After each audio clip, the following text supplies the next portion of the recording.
మరో ప్రేమ కథ 6వ ఎపిసోడ్. చూడగానే తప్పకుండా లైక్ చేయండి. శివాని ఆనందం అంతా ఇంతా కాదు. ఉత్తరం పట్టుకొని నాట్యం చేయాలనుకుంది. ఎదురుగా భర్త ఉన్నాడు అని ఊరుకుంది. ఏంటి కాముడు, ఎవరిదా ఉత్తరం? వరదమ్మ వ్రాసింది. తనకు ఒంట్లో బాగుండలేదట, రాలేను అని తన అసహాయతను మన్నించమని రాసింది. అలాగా చేసినన్ని రోజులు పనిచేసింది. ఇక్కడ కాపలాగా పడి ఉండేది. రమ్మని రాయాలి. వద్దన్న వారిని ప్రాకులాడాల్సిన కర్మ ఏమిటి? కళ బాగానే చేస్తుంది అన్నది పదునుగా. వరదమ్మ లాంటి వాళ్ళు ఎవరూ దొరకరు. ఏమంత అభిమానము? మీతో కలిసి ఉండేదా? వెటకారంగా అడిగింది. అంటే అతను ముఖం చిట్లించాడు. అర్థం లేని అభిమానాలు పెంచుకుంటే అపార్థాలకు దారి తీస్తుందని చెప్తున్నాను. డబ్బు పడేస్తే 4 మనుషులు దొరుకుతారు. తీవ్రంగా ఇంకేదో అనబోయింది. ఓ పోలీస్ ఇన్స్పెక్టరు మరొక 2 మనుషులు రావడం చూసి ఆమె లోపలికి తప్పుకుంది. బయట నిల్చున్న ఆబు కూడా వచ్చాడు. నమస్కరించాడు. వారు కూర్చున్నారు. మీకు కొంచెం శ్రమ ఇవ్వాలని వచ్చాం సార్ అన్నాడు ఎస్ఐ.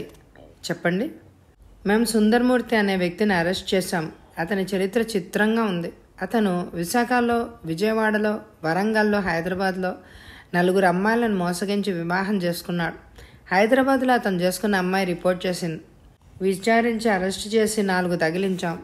అతను మీ భార్య బంధువునని చెప్తున్నాడు.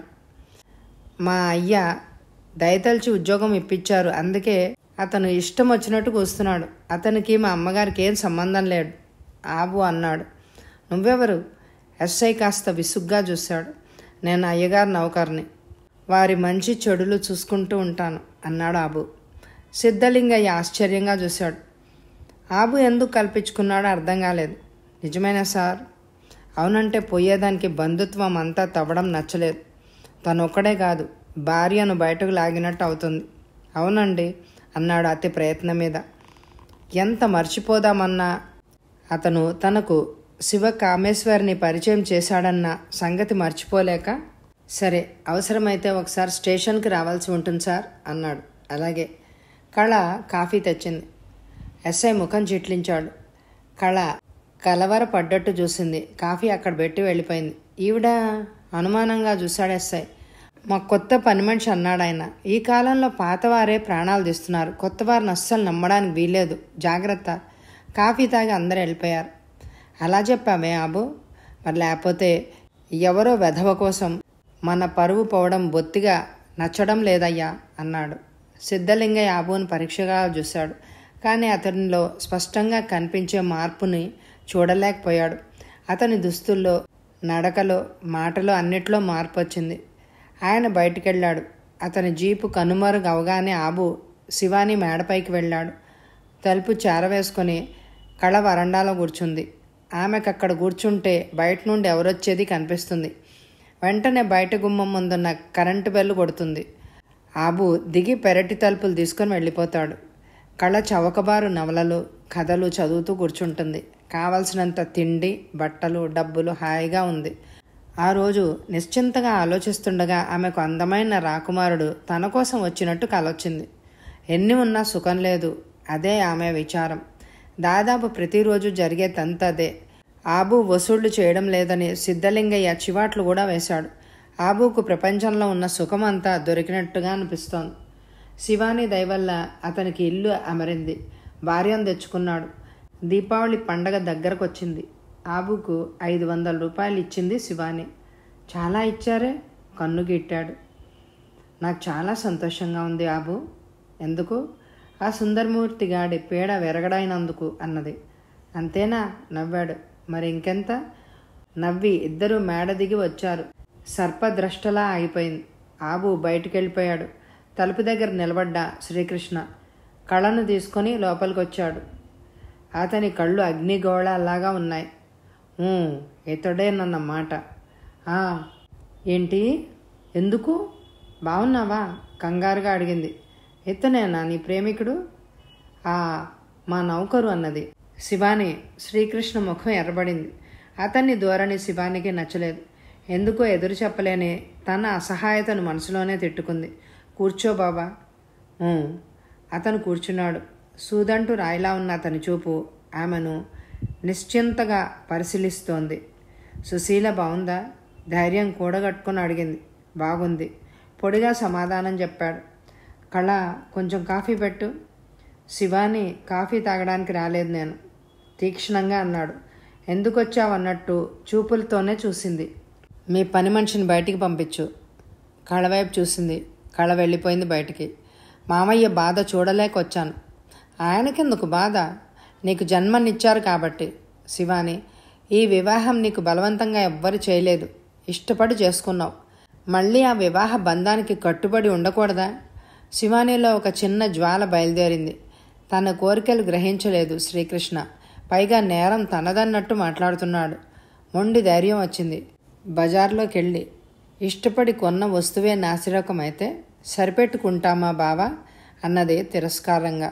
శ్రీకృష్ణ క్షణం అప్రతిభుడైనట్టు చలనరహితంగా కూర్చున్నాడు.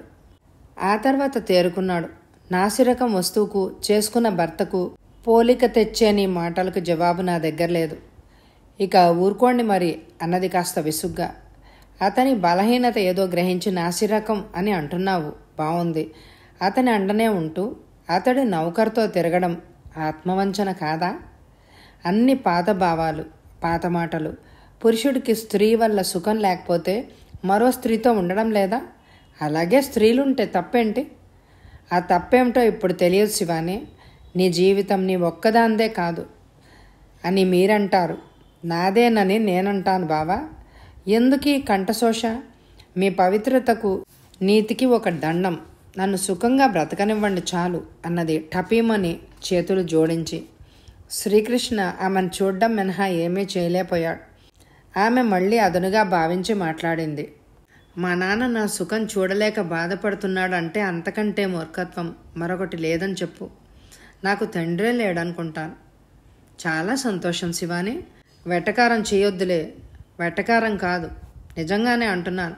నువ్వు ప్రేమారాధనలకు నిర్వచనం ప్రక్కదారి పట్టించినా నీతిగా నువ్వు చేస్తున్న పని అంగీకరిస్తున్నావు.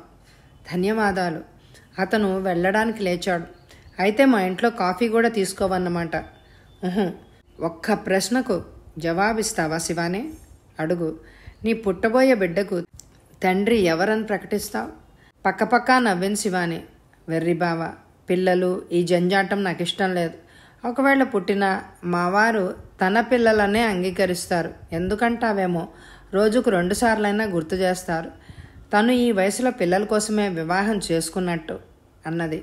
ఆ మాటల వెనక కసి, ద్వేషం అతనికి అర్థం కాకపోలేదు. ఒకవేళ అతనికి విషయం తెలిస్తే? తెలియనియే, వెళ్ళమంటాడు అంతేగా. వెళ్ళిపోతాను అబుతో. అతను జవాబు చెప్పలేనట్టు నిలబడిపోయాడు. వెధవ ఆంక్షలు, ఆక్షేపాలు. పాశ్చాత్య దేశాల్లో చూడు ఎంత హాయిగా ఉంటారో. శివాని, పాశ్చాత్య దేశాల్లో జరిగే అక్రమాలు, అన్యాయాలు ఏం చూసావు? జరిగే హత్యలన్నీ అమ్మాయిల కోసమేనని చదువుతూ ఉంటాం. అక్కడి వారి సాంఘిక జీవనం మనకు దూరపు కొండల నునుపుగానే అనిపిస్తుంది. కానీ తరిచి చూచామా? అబద్ధాలు వ్రాయరుగా. అయినా ఈ శీలం గీలం అంటూ సెక్స్ను స్వేచ్ఛగా అనుభవించనీయలేదు. కాబట్టే మన దేశంలో స్త్రీలు వెనకబడి ఉన్నారు. అవును, సుఖ వ్యాధులతో రగ్గుతూ వీధిలో రోగిష్టిలా తిరగడం లేదు. శివాని, ఒక్క విషయం ఆలోచించు. మనిషి కుటుంబం ఎందుకు ఏర్పరచుకున్నాడు? సంకుచితత్వంతో. పొరపాటు పడుతున్నావు. ఒక క్రమబద్ధమైన జీవితం కావాలనుకున్నాడు. తన కుటుంబం అనుకున్నప్పుడు పిల్లలను బాధ్యత గల పౌరులుగా తీర్చిదిద్దాలి అనుకుంటాడు. అదేవిధంగా దేశంలో దొంగల, దోపిడీదారుల సంఖ్య తగ్గిస్తాడు. అదంతా మీలాంటి వారి భ్రమ కాదు శివాని, కటిక సత్యం. ఆ రక్షణ కోసం ప్రాణం ఇచ్చి కన్నతల్లికి కొంత బాధ్యత, మరికొంత పవిత్రత అంటగట్టారు. ఏడ్చినట్టుంది సమర్థింపు. నన్ను అడిగితే ఈ సాంప్రదాయాలు, చచ్చు నీతులు పోవాలంటాను.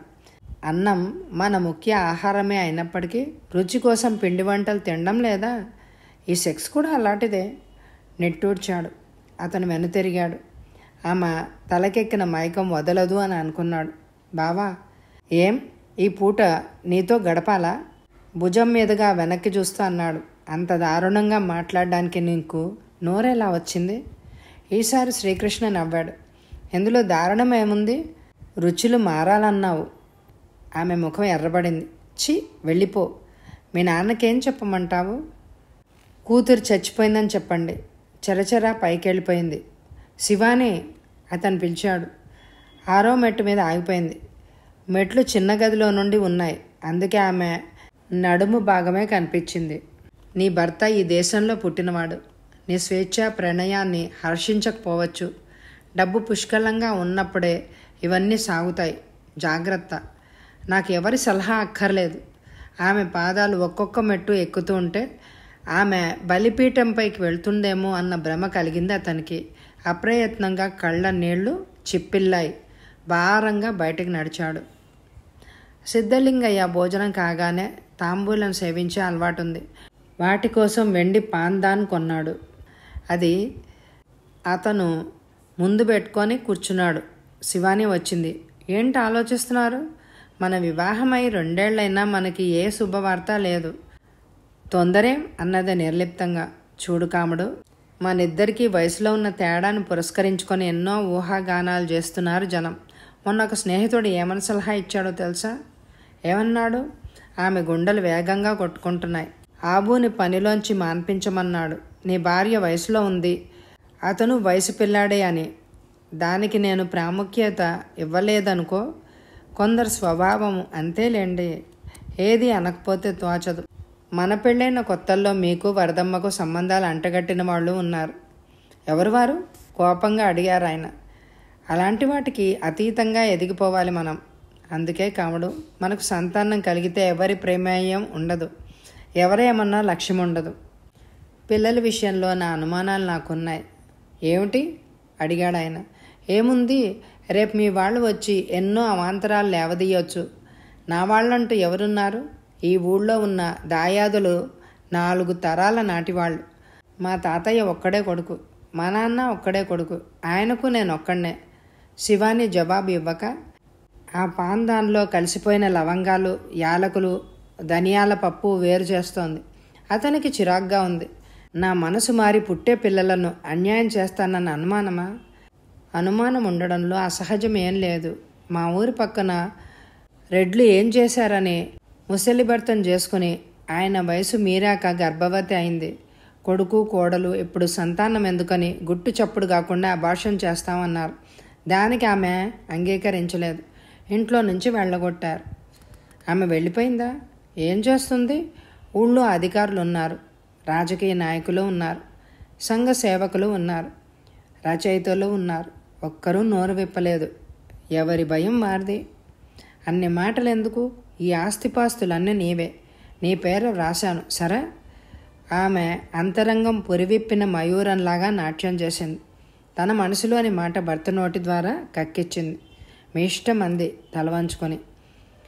మరి సంవత్సరం లోపల వంశాంకురం కావాలన్నది నా ఇష్టమేనని గుర్తుంచుకో అన్నది తల మరింత వాలిస్తూ. అతను ఆమె సిగ్గుల మొగ్గల అయిందని పకపకా నవ్వాడు. శివానికి ఆ వార్త ఎప్పుడెప్పుడు ఆబూకు అందించాలా అని ఉన్నది. భర్త ఇల్లు వదిలిపోయాడు.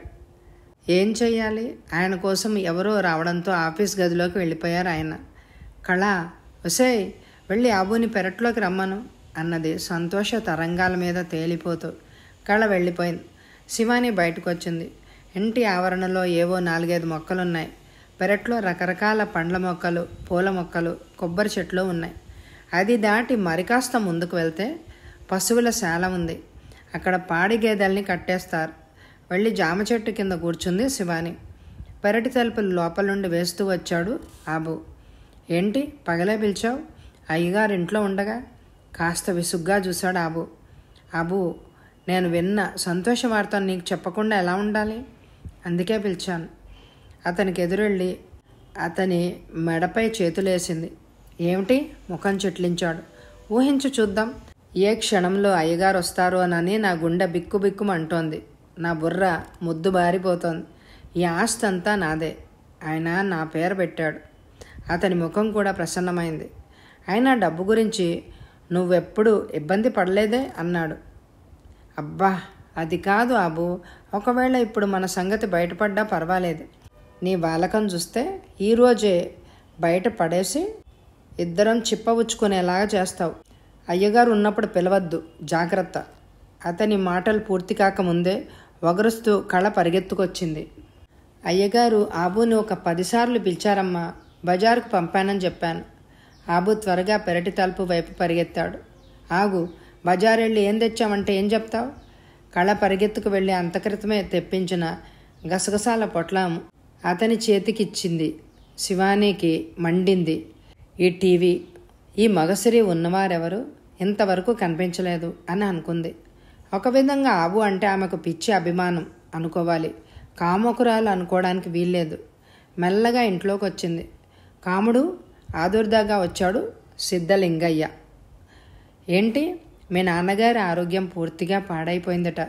ఈ ఊరి ఆసుపత్రిలో చేర్పించారట. కబురు చేశారా? లేదు. మీ బంధువు వీరభద్రయ్య ఏదో పని మీద వచ్చి వెళ్ళాడు. జబ్బు చేస్తే కూతురికి చెప్పకూడని ధీమా ఏమిటో చూస్తాను. రోషంగా తల ఎగరేసింది. ఈ సమయంలో పంతాలు పట్టు కూర్చుంటే ఎలా? హారతి తీసుకొని వెళ్దామా? కాదు, పళ్ళు తీసుకొని వెళ్దామా అన్నారు. ఇద్దరూ తయారై జీపు ఎక్కారు. డ్రైవర్ ఆమె వంక యావగింపుగా చూశాడు. శివాని నిర్లక్ష్యంగా తల ఎగరవేసింది. వాళ్ళు వెళ్ళేసరికి రుద్రప్ప శివ సాన్నిధ్యం పొందాడని తెలిసింది. అతని శవాన్ని వరండాలో పెట్టాడు. అతని పక్కన కూర్చుని కృష్ణ నిశ్చలంగా చూస్తున్నాడు. అప్పా! శివాని చేసిన ఆర్తనాదం అతని చెవులకు కర్ణ కఠోరంగా వినిపించింది. ఆమె వెళ్ళి తండ్రి శవం మీద పడి ఏడుస్తోంది. ఇంత అనర్థం ఎలా జరిగింది బాబు? సిద్ధలింగయ్య అడిగాడు. నాకు మాత్రం ఏం తెలుసండి, మామూలు జ్వరమే అనుకున్నాం. పసికలు అయ్యాయట. ఒక్క మాట కూడా చెప్పలేదు. తెలుసుకునేసరికి చెయ్యి దాటిపోయింది. అప్పుడైనా ఆయనకు కూతురుందని ఆమెకు చెప్పాలని తెలియదా? వెక్కుతూ అడిగింది. క్షమించు శివానే, మొదట కబురు నీకే చేయించబోయాను. మామయ్య అంగీకరించలేదు. అబద్ధం, మీరంతా కలిసి ఆడిన నాటకం. నమ్మటం నమ్మకపోవడం నీ ఇష్టం అన్నాడు నీరసంగా. అంత కోపం ఎందుకండి? మా ఇంటికి వచ్చాడు కదా? సిద్ధలింగయ్య అడిగాడు. శ్రీకృష్ణ చూపులు ఆబు మీద నిలిచాయి. అయినా నిజం చెప్పలేకపోయాడు. నాకెలా తెలుస్తుందండి? మరి దహన సంస్కారాలు? మామయ్య తనను ఖననం చేయమని చెప్పారండి. ఆయన యాత్రలకు వెళ్ళే కపాలేశ్వరం దగ్గర ఏదో నియమం ప్రారంభించారు. అందుకే శివాలయం వెనక అతడిని భూస్థాపితం చేయమన్నారు. అవన్నీ ఇప్పుడెందుకు? మూఢనమ్మకాలు. నిజమే, నేను మూఢనమ్మకాలకు ప్రాముఖ్యత ఇవ్వడం లేదు. ఆయన ఆశయానికి ఆయన కోరుకున్నది ఏదీ తీరలేదు. ఈ చిన్న కోరిక తీర్చడం ధర్మం అని అంటాను. సరే, అతను అంగీకరించాడు. సాయంత్రం అయ్యేసరికి తతంగం ముగించి వచ్చారు. ఇంటికి వస్తూనే హిస్టీరియా వచ్చిందానిలాగా ఏడ్చింది శివాని. భర్త దగ్గరగా వచ్చి ఓదార్చాడు. ఎందుకు? వయసు మళ్ళింది అన్నాడు. నిజంగా తండ్రి వయసు మళ్ళిందా? భర్త కంటే 1-2 సంవత్సరాలు చిన్నవాడే అయి ఉంటాడు. నాకెవరూ లేరు బావురుమంది అతని ఎద మీద తలవాల్చి. అదేం మాట? నేను లేను? అతను ఆమె తలను నిమిరాడు. వచ్చే ఎపిసోడ్లో కథ కొనసాగుతుంది. ఈ ఎపిసోడ్కి ఎక్కువ లైకులు ఇవ్వండి. తప్పకుండా ప్లేలిస్ట్లో ఓపెన్ చేసి చూడండి. Thank you very much my dear friends.